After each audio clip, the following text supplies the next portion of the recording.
खुदावंद प्रभु यीशु मसीह के नाम में आप सभी को जय मसीह की। तो मैं परमेश्वर यहोवा का धन्यवाद करता हूं कि खुदा ने एक बार फिर से हमें यह समय प्रदान कर दिया है ताकि हम खुदा के वचनों में से सीख पाए। और आज हम एक ऐसे विषय में सीखने जा रहे हैं जो एक मसीही जीवन का आधार है, जो एक क्रिश्चियन लाइफ का बेस है, मसीही जीवन का केंद्र जिसे माना जाता है, और वो है प्रार्थना, और वो है प्रेयर। आज का जो हमारा टॉपिक है वो है व्हाट इज प्रेयर। प्रार्थना क्या है। क्या हम बीते समय से सिर्फ यही समझते आए हैं कि प्रार्थना सिर्फ एक जगह पर बैठ जाना, आंखें बंद करके, और परमेश्वर को अपनी बातें सुनाना, ये क्या प्रार्थना है? क्या आज तक हम यही सोचते आए हैं कि घुटने टिकाकर चर्च में आकर बैठना ही प्रार्थना है, और परमेश्वर को अपनी लंबी लंबी लिस्ट दे देनी कि परमेश्वर मुझे ये चाहिए, ये चाहिए, ये चाहिए? क्या ये प्रार्थना है? बाइबल इसके बारे में क्या बताती है? आइए जल्दी से खुदावंद के कलाम को निकालें, मेरे साथ अपनी अपनी बाइबल्स को निकालें, और आज हम देखेंगे कि प्रार्थना असल में है क्या।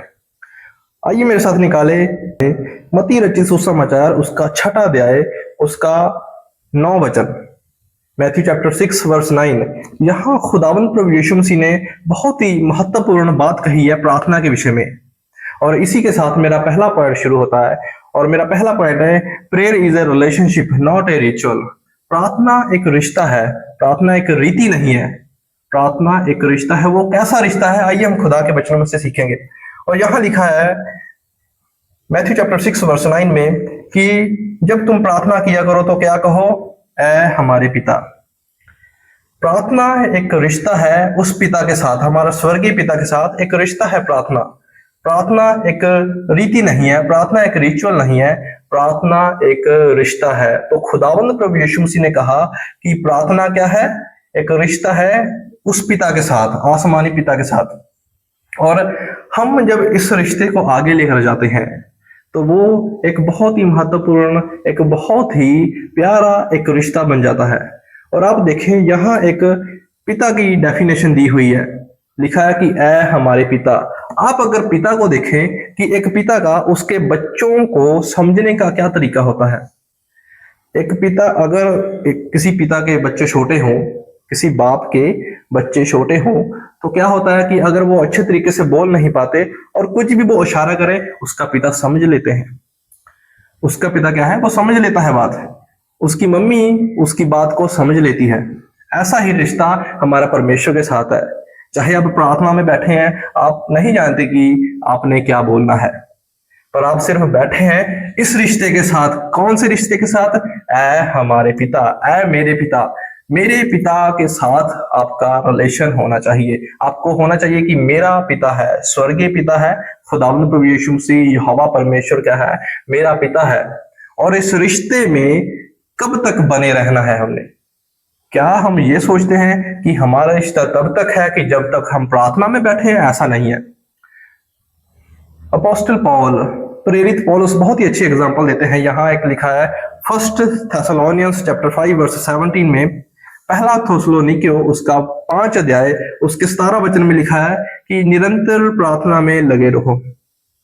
और अब हम सोचें कि क्या यहाँ लिखा है कि निरंतर प्रार्थना में लगे रहो। क्या हम सारा दिन घुटने टिकाकर प्रार्थना में बैठे रहें? क्या हम सारा दिन चर्च में बैठे रहें? इसका मतलब ये नहीं है। इसका मतलब है कि निरंतर उस रिश्ते के साथ बने रहो जो हमारा पिता के साथ है। खुदावंद प्रभु यीशु मसीह ने एग्जांपल दी कि जब तुम प्रार्थना करो तो क्या कहो? ऐ हमारे पिता। उस पिता के साथ आपने रिलेशन में चलना है। उस पिता के साथ चाहे आप कोई भी काम करते हो, उस पिता के साथ आपने रिलेशन में रहना है। तो पहली चीज क्या है? प्रार्थना एक रिश्ता है, प्रार्थना एक रीति नहीं है, प्रार्थना एक रिचुअल नहीं है, वो एक रिश्ता है परमेश्वर के साथ। और दूसरा पॉइंट है कि प्रार्थना एक कम्युनिकेशन है परमेश्वर के साथ। प्रार्थना एक बातचीत है परमेश्वर के साथ। प्रार्थना एक डायलॉग है परमेश्वर के साथ। डायलॉग में क्या होता है कि मैं डायलॉग शब्द क्यों इस्तेमाल कर रहा हूं? डायलॉग में होता है कि कुछ शब्द आप बोलते हैं और कुछ शब्द सामने वाला पर्सन बोलता है। प्रार्थना एक डायलॉग है, प्रार्थना एक मोनोलॉग नहीं है। मोनोलॉग का मतलब होता है कि सिर्फ आप अपनी ही बात करते हैं, सामने वाले की सुनते नहीं है।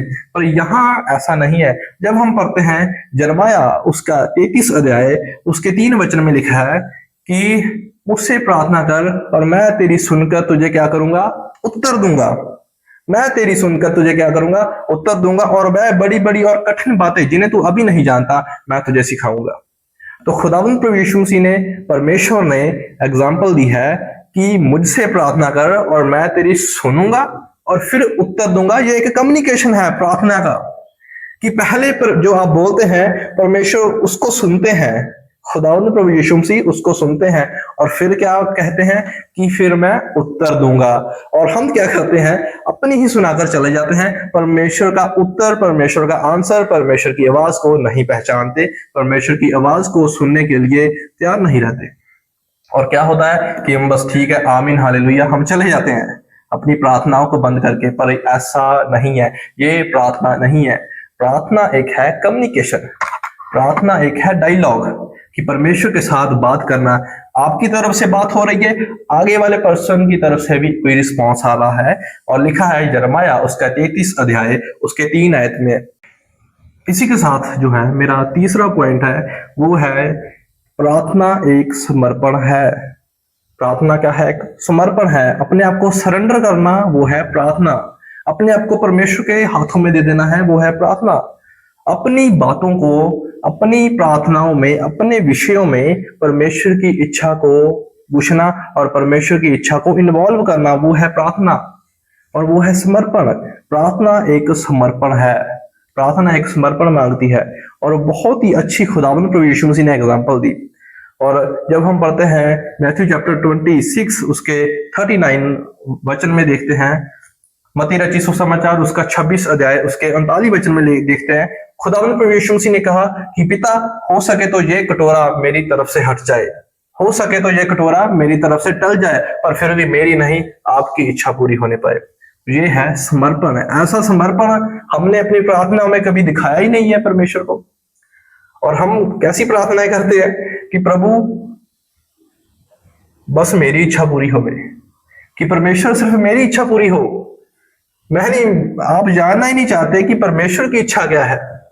और लिखा है, खुदावंद प्रभु यीशु मसीह ने कहा कि खुदा, हो सके तो ये हट जाए, हो सके तो ये काम ना हो, पर फिर भी मेरी नहीं आपकी इच्छा पूरी होने पाए। आप जो इतनी बड़ी लिस्ट खुदा के आगे रखते हैं कि प्रभु मुझे ये चाहिए, ये चाहिए, ये चाहिए, क्या आप ये बोलते हैं बाद में कि खुदा इसमें हो सके तो आपकी इच्छा पूरी होने पाए, इसमें वो सभी चीजें निकाल दीजिए जो जिसमें आपकी इच्छा नहीं है। आप जानते हैं कि बहुत सारी चीजें आप वो मांगते हैं जो परमेश्वर ने सोचा ही नहीं है आपको देने के बारे में।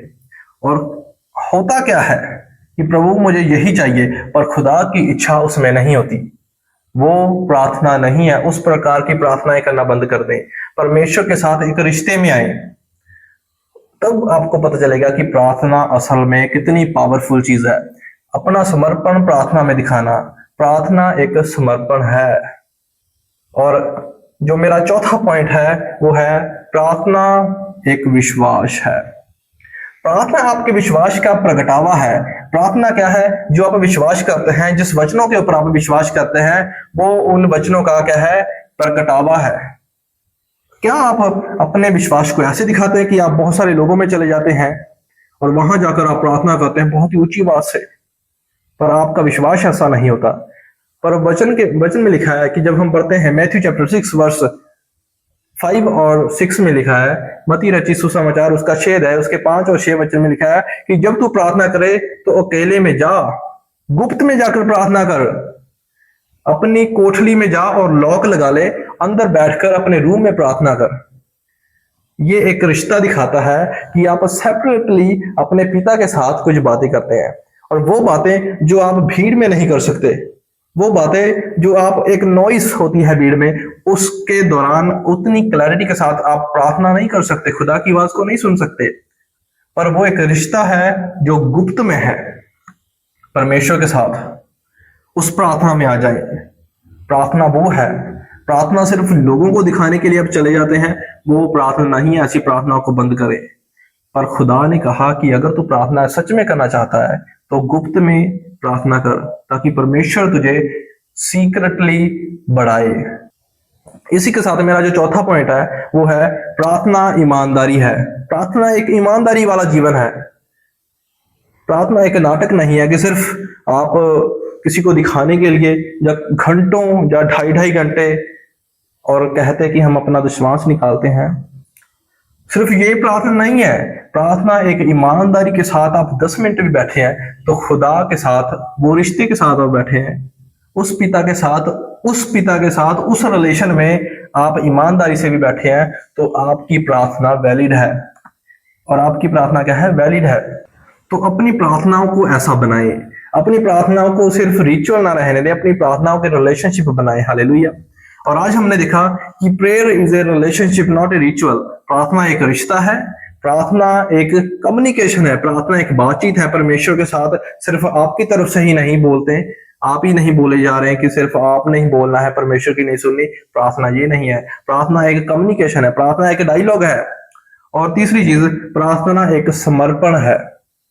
और चौथी चीज, प्रार्थना एक आपका विश्वास है, आपके विश्वास का प्रगटावा है प्रार्थना। और जब आप एक रिश्ते में बनकर प्रार्थना करेंगे तो खुदा आपको बढ़ाएगा।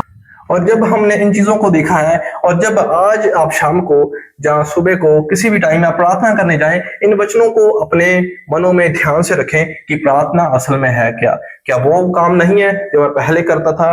प्रार्थना अब वो नहीं आपकी रहनी चाहिए। और आज हमने इन विषयों के ऊपर चर्चा की है कि प्रार्थना असल में है क्या। और पहले हम जो समझते आए हैं कि प्रार्थना सिर्फ आंखें बंद करके बैठना है, प्रार्थना सिर्फ घुटने टिका करके बैठना है, अपनी ही सुनानी है, परमेश्वर की नहीं सुननी, ये प्रार्थना हमारी पहले की सोच थी। और अब हमने देखा है कि प्रार्थना असल में है क्या। और जब हमने इन विषयों के ऊपर सीखा है और अपनी प्रार्थनाओं को आज एक निर्णय ठाने, अपनी प्रार्थनाओं को एक बोझ मत बनाए, अपनी प्रार्थनाओं को एक रिश्ता बना ले परमेश्वर के साथ, अपनी प्रार्थनाओं को एक ऑक्सीजन बना ले, एक सांस बना ले कि ये मुझे जरूरी है। और देखेंगे फिर आपकी लाइफ में क्या चेंजेस आते हैं।